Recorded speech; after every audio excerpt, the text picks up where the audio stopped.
سیدہ عائشہ رضی اللہ تعالیٰ عنہ فرماتی ہیں کہ ایک دن حضور کا در رحمت جوش میں تھا اور حضور نے فرمایا عائشہ جو مانگنا ہے مانگ لو۔ میں نے عرض کی یا رسول اللہ اگر آپ اجازت دیں تو میں اپنے باپ حضرت ابو بکر صدیق رضی اللہ تعالیٰ عنہ سے مشورہ نہ کر لوں کہ میں نے کیا مانگنا ہے؟ تو فرمایا کہ جاؤ مشورہ کر لو، مشورے کی اجازت بھی ہوگی۔ میں اپنے والد گرامی کی خدمت میں حاضر ہوئی اور کہا کہ دریائے رحمت جوش میں ہے اور رحمت کا باڑا برس رہا ہے۔ حضور نے فرمایا عائشہ جو مانگنا ہے مانگ لو، یہ اتنا سنہری موقع ہاتھ آیا ہے تو میں چاہتی ہوں کہ کوئی مانگوں تو اہم شے مانگوں۔ تو آپ کی خدمت میں حضور سے اجازت پا کے حاضر ہوئی ہوں، مجھے بتایا جائے کہ میں حضور سے کیا مانگوں تاکہ کوئی چھوٹی چیز نہ مانگوں، بڑی چیز مانگوں۔ تو حضرت ابو بکر رضی اللہ تعالیٰ عنہ نے فرمایا کہ بیٹا حضور سے جا کے کہنا کہ معراج کی خلوت خاص میں اللہ نے آپ سے جو راز کی باتیں کی تھی ان باتوں میں سے ایک بات بتا دو۔ مانگا بھی تو علم مانگا، اور عائشہ میرے سے وعدہ کرو جو حضور بتائیں مجھے بھی آگے بتانا ہے۔ ام المومنین حاضر خدمت ہو گئی۔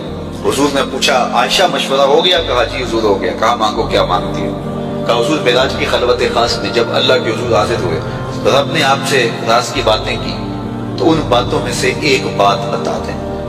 حضور مسکرا پڑے، اس بات پہ مسکرائے ہوں گے میرے یار غار کا انتخاب کیسا ہے، یا اس بات پہ مسکرائے ہوں گے کہ راز کی بات بتا دوں تو راز راز نہ رہا، لیکن وعدہ کیا تھا۔ کہا عائشہ سنو، جب میں قرب خاص میں پہنچا تو میرے مالک نے مجھ سے راز کی جو باتیں کی ان میں سے ایک بات یہ تھی محبوب تیری امت میں سے کوئی شخص کسی شخص کا ٹوٹا ہوا دل جوڑ دے تو میرے اوپر لازم ہے بغیر حساب کے جنت عطا کرو۔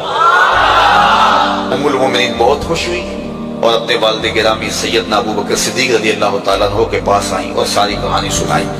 بہت خوش تھی، لیکن حضرت ابو بکر صدیق رضی اللہ تعالیٰ عنہ نے سنا تو رونے لگے۔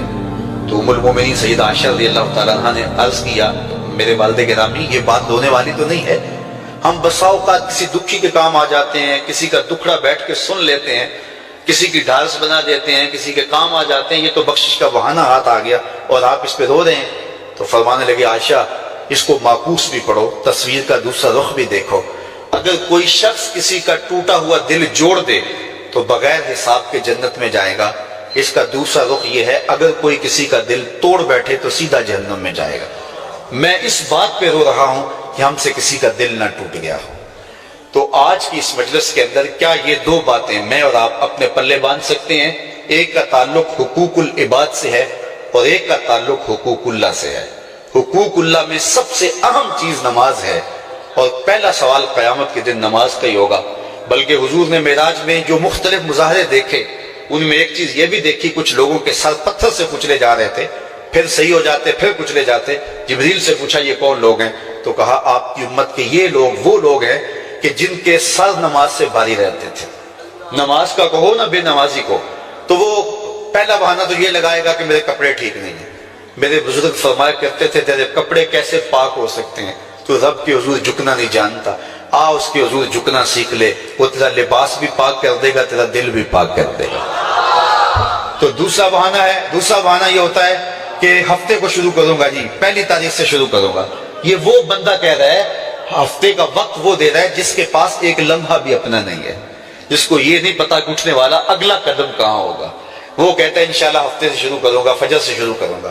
میاں اللہ کے حضور بلاوا 5 وقت ہمیں آتا ہے، حی علی الصلاۃ حی علی الفلاح۔ کتنے بدبخت ہیں کہ جو اس پکار پہ اٹھ کے اس کے حضور حاضر نہیں ہوتے۔ 5 گانا نماز شعار زندگی بنا لو، اور ہم یہ پکا عزم مصمم کر کے اٹھیں، اتنے زور سے ہم ارادہ کریں کہ شیطان بھاگ جائے، ہماری ہوا سے بھی بھاگ جائے۔ یہ تو اتنے پختہ ارادے کے ساتھ عزم کر کے جو ہے وہ آج ارادہ کر کے یہاں سے نکلے ہیں کہ وہ فجر کے وقت ہمیں بہکانے میں کامیاب نہ ہو، ادھر اذان پکارے ادھر ہم دوڑتے ہوئے اللہ کے گھر کی طرف پلٹ آئیں۔